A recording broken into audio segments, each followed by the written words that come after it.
90 రోజుల కోర్సు పూర్తి చేస్తే చాలు 100% ప్లేస్మెంట్ సపోర్ట్ తో సాఫ్ట్వేర్ జాబ్ మీ సొంతం. వెంటనే కోడ్ జ్ఞాన్ డెస్టినేషన్ ని సంప్రదించండి. ఈ రోజున మనతో మాట్లాడబోతున్నారు 23 సంవత్సరాల పిఠాపురం మీద పూర్తి పట్టున్న నాయకుడు. ఏ పార్టీలో ఉన్నా అందరి మన్ననలు పొందే గొప్ప వ్యక్తి. గత ప్రభుత్వం వైసీపీ పార్టీలో ఎమ్మెల్యేగా ఉన్నా ఆయన విధానాలు నచ్చపోవచ్చు, పవన్ కళ్యాణ్ గారి విధానాలు నచ్చుకోవచ్చు. ఆయన కోసం ఆ పార్టీకి రాజీనామా చేసి దాదాపు 100 మంది పైన సర్పంచులు, కార్పొరేటర్లు, ఎంపీపీలు అందరితో కలిపి మొన్న పవన్ కళ్యాణ్ గారి సమక్షంలో పెండెం దొరబాబు గారు జనసేనలో జాయిన్ అయ్యారు. అటువంటి గొప్ప వ్యక్తులు మన ముందు ఉన్నారు. దొరబాబు గారు, వెల్కమ్ సార్. నేను ఇందాక చెప్పినట్టుగా 23 సంవత్సరాల రాజకీయ జీవితం పిఠాపురం మీద దొరబాబు గారికి ఉన్న పట్టు ఎవరికి లేదనేది అందరికి తెలిసిన అంశమే. మీకు అజాత శత్రువు అని పేరుంది. అటువంటి మీరు గత వైసీపీలో ఎమ్మెల్యేగా ఉన్నారు, మీకు టికెట్ ఇవ్వలేదు. అక్కడ తీసుకొచ్చి వంగ గీత గారిని తీసుకొచ్చారు, ఆమెను డిప్యూటీ సీఎం చేస్తా ఉన్నారు. అని పవన్ కళ్యాణ్ గారి గెలుపుని ఎవరు ఆపలేకపోయారు. దీన్ని మీరు ఎలా చూస్తారు? ఈరోజు జనసేన అధ్యక్షులు పవన్ కళ్యాణ్ గారు ఆయన శాసనసభ్యుడిగా అయినాటి నుంచి ఈనాటి వరకు కూడా ఈ 9 నెలల కాలంలో ప్రజా సమస్యలన్నింటినీ కూడా అధ్యయనం చేసుకోవడం, సంక్షేమము అభివృద్ధి 2 కళ్ళగా చూడడం. ఇక్కడ ఈ నియోజకవర్గంలో మేము గతంలో శాసనసభ్యులుగా 2 పర్యాయాలు ఈ నియోజకవర్గాలు చేసి ఉన్నాను. 99లో పోటీ చేసి ఓడిపోయినా, 2004లో శాసనసభ్యుని అయ్యాను, మళ్ళా 19లో శాసనసభ్యుని అయ్యాను. ఈ రోజున 20 సంవత్సరాల పైబడి ఈ నియోజకవర్గంలో నేను ఇక్కడే పుట్టడం, ఇక్కడ ప్రతి ఊరు, ప్రతి ఇల్లు, ప్రతి మనిషి, ప్రతి ఒక్కరు కూడా పరిచయం ఉండే పరిస్థితి. ప్రతి ఇంటికి కూడా నేను వెళ్ళి వారి యొక్క షేక్ హ్యాండ్ ఇచ్చే, వారి యోగక్షేమాలు కనుక్కొని తిరిగినటువంటి పరిస్థితి. ఈ రోజున అటువంటి నియోజకవర్గంలో మొన్న జరిగినటువంటి ఎలక్షన్ లో నాకు టికెట్ రాకపోయినా, ఏ పార్టీ అయినా సరే ఆయన ముఖ్యమంత్రి అవడం కోసం తప్పనిసరిగా గెలుపు గుర్రాల కోసం చూసుకుంటారు.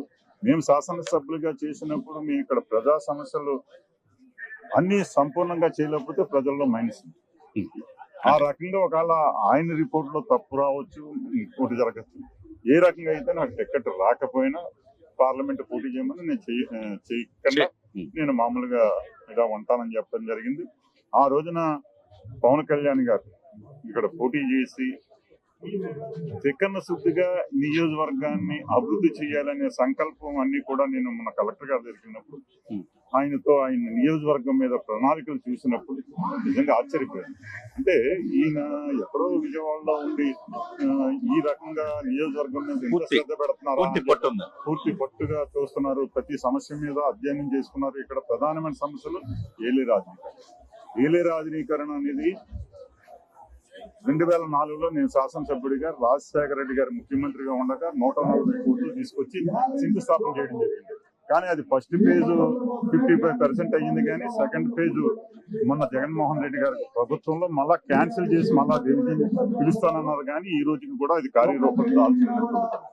అలాగే ఉప్పాడ తీర ప్రాంతము మనందరికీ తెలుసు, సముద్రం కోతకు గురవుతాం. ప్రతి సంవత్సరం నేను మొన్న జరిగిన శాసనసభ్యుడిగా 4 సార్లు రోడ్డు వేయించడం జరిగింది. తుఫాను ఎప్పుడు వచ్చినా కూడా రోడ్డు కొట్టుకుపోయే పరిస్థితి.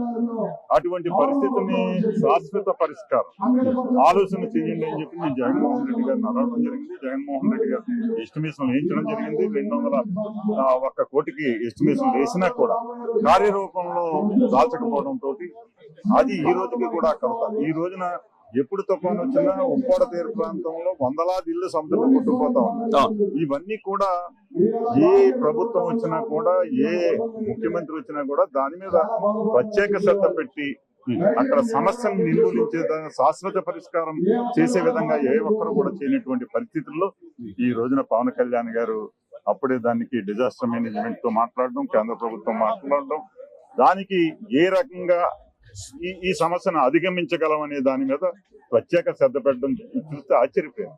అంటే ఆయన ఇక్కడ ఉన్నా లేకపోయినా, కానీ చాలా మంది అనుకుంటున్నారు పవన్ కళ్యాణ్ గారు పిఠాపురం నియోజకవర్గంలో తక్కువ ఉంటున్నారు అంటే ఈ రోజున పులివెందుల్లో జగన్ గారు ఉండరే, మైసూరులో ఉంటారు, అదే బెంగళూరులో ఉంటారు, ఇక్కడ కుప్పంలో చంద్రబాబు నాయుడు గారు ఉంటారు. కానీ నాయకుడిగా ఆయన ఈ నియోజకవర్గ శాసనసభ్యుడిగా ప్రజా సమస్యల మీద స్పందిస్తున్నాడా లేదా, ప్రజా సమస్యలు తీరుస్తున్నాడా లేదా, నియోజకవర్గ అభివృద్ధి చేస్తున్నాడా లేదా అనేది ప్రధానమైన అంశం.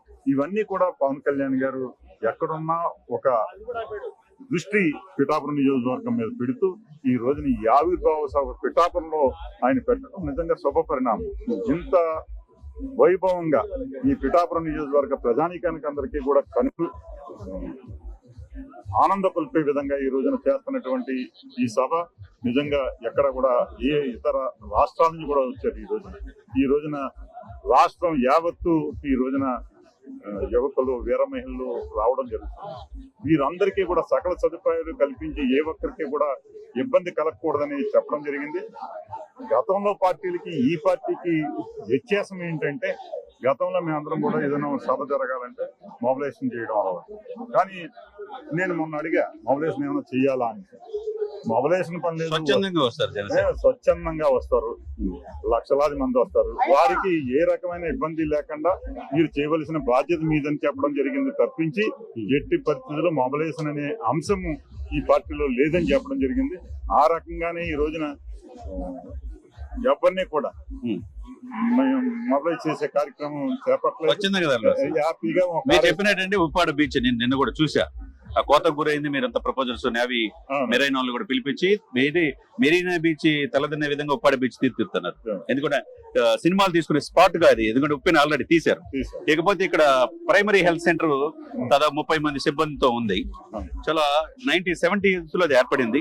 2018లో అప్గ్రేడ్ అయింది 30 పడకల ఆసుపత్రికి. ఇప్పుడు 100 పడకల హాస్పిటల్కి 42 కోట్లు విత్ ఇన్ 6 months లో పవన్ కళ్యాణ్ గారు శాంక్షన్ చేయించారు. దీని పట్ల మీరు ఇంతకుముందు, ఎందుకంటే ఇదే పిఠాపురంలో 2 సార్లు ఎమ్మెల్యే ఉన్నారు కాబట్టి గతంలో ఎవరు చేయని విధంగా విత్ ఇన్ షార్ట్ టైం మళ్ళీ 2 కోట్ల రూపాయల పైనే 66 మంది సిబ్బందిని కూడా ఎలక్ట్ చేసి వాళ్ళు కూడా జీతభత్యాల కోసం కేటాయించారు. అంటే 44 కోట్ల రూపాయలు ఒక జీవో నెంబర్ 156 ద్వారా ఎమ్మెల్యే అయినా మీరు అన్నారు ఎక్కడ ఉన్నారనేది కాదు, పని జరిగిందా లేదా. మరి పిఠాపురం ప్రజలకి ఎవరు చేయని విధంగా 44 కోట్లతో మరి 100 బెడ్స్ ఆధునీకరించే పనిలో దీని పట్ల మీరు మేము ఎన్నోసార్లు కనీసం 50 పడకలన్నా చెయ్యండి ఇక్కడ అవసరం అని చెప్పి, ఇక్కడ 30 పడకలు హాస్పిటల్ అయినా కూడా దాన్ని మేము 50 పడకలతోటే నడిపేవాళ్ళం. దాన్ని పర్మనెంట్ గా మీరు చెయ్యండి అని అడిగినప్పుడు కాకినాడ పక్కన ఉంది కదా అనేసి కాలయాపన చేశారు, కానీ మాకు ఏ రోజుని కూడా దానికి వెళ్ళే పరిస్థితిని చూడలేదు.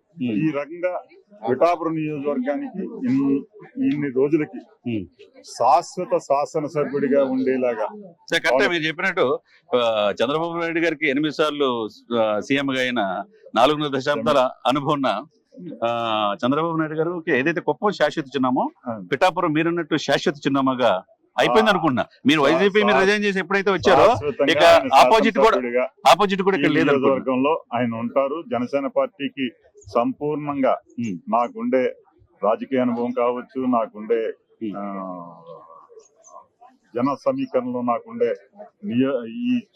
ఈ రాష్ట్రంలో అందరినీ కూడా మరింత జనసేన పార్టీని బలోపేతం చేయడానికి ఈ నియోజకవర్గంలో పవన్ కళ్యాణ్ గారికి అండగా ఉండి ఈ నియోజకవర్గానికి మరింత పేరు తెచ్చే విధంగా ఆయన చేసే అభివృద్ధిలో నేను కూడా భాగస్వామ్యం కావాలని చెప్పి నేను కోరుతున్నాను. Thank you sir.